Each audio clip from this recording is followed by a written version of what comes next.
Right. Chapter 4, Freckle Juice by Judy Blume. Pretty soon something happened, all right. Andrew turned greenish and felt very sick. His stomach hurt. At 4 o'clock, Mrs. Marcus came home. Yoo-hoo, Andrew, where are you? She called. Andrew heard her, but he couldn't answer. He was too weak. He made a small noise. Andrew Marcus, is that you? His mother stood in the doorway of her bedroom. What are you doing in here? I told you to play outside.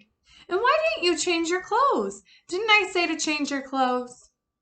Andrew made another noise. Mrs. Marcus looked at his face. Andrew, you're green. Absolutely green. Are you sick? Andrew nodded. He was afraid if he opened his mouth, he'd let loose the freckle juice. What hurts? Miss Marcus asked, feeling his forehead. Andrew moaned and held his stomach. Oh, my appendicitis. I think I have appendicitis. I'm going to call the doctor. No, I'd better just drive straight to the hospital. No, I'll call the ambulance. Andrew shook his head, but his mother didn't notice. She said, Don't move. I'm going to the kitchen to the phone. I'll be right back.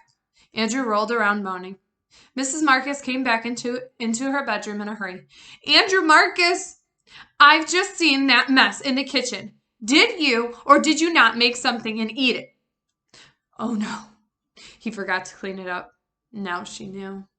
Well, he didn't care. His stomach was killing him. Well, young man, I'm surprised at you. Surprised.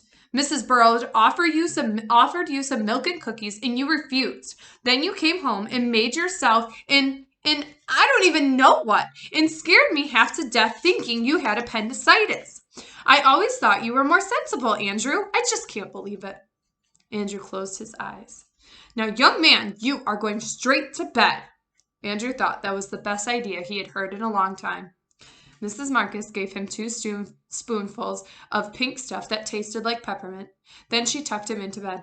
Maybe the freckles would come out while he was sleeping. Right now, he didn't really care much if they ever came out. He hated Sharon. He'd show her. She'd be sorry someday. He drifted off to sleep. He had a terrible dream. A big green monster made him drink 2 quarts of freckle juice 3 times a day. And every time he drank it, the monster got freckles. But Andrew didn't. Andrew woke up sweaty. His stomach still felt funny. His mother gave him 2 more spoonfuls of that pink stuff, and then he fell asleep again. The next day, Andrew stayed home from school. He only looked in the mirror once. No freckles. He wasn't surprised. At noon, he drank some hot tea. He wasn't ever going back to school. Sharon wasn't going to see him without freckles. She thought she was so great. Well, she wasn't going to get the chance to laugh at him. No sirree. But the following day, his mother woke him up and sang, Time for school, rise and shine. Don't forget to wash your neck and behind your ears. She pulled the covers off of him.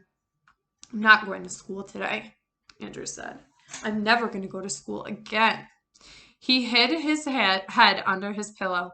So, I've got a school dropout in 2nd grade. Well, we'll have to do something about that.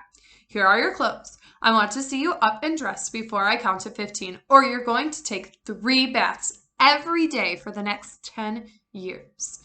Andrew got dressed. He ate a breakfast bun and drank some milk. But he couldn't let Sharon get away with it. He had to do something.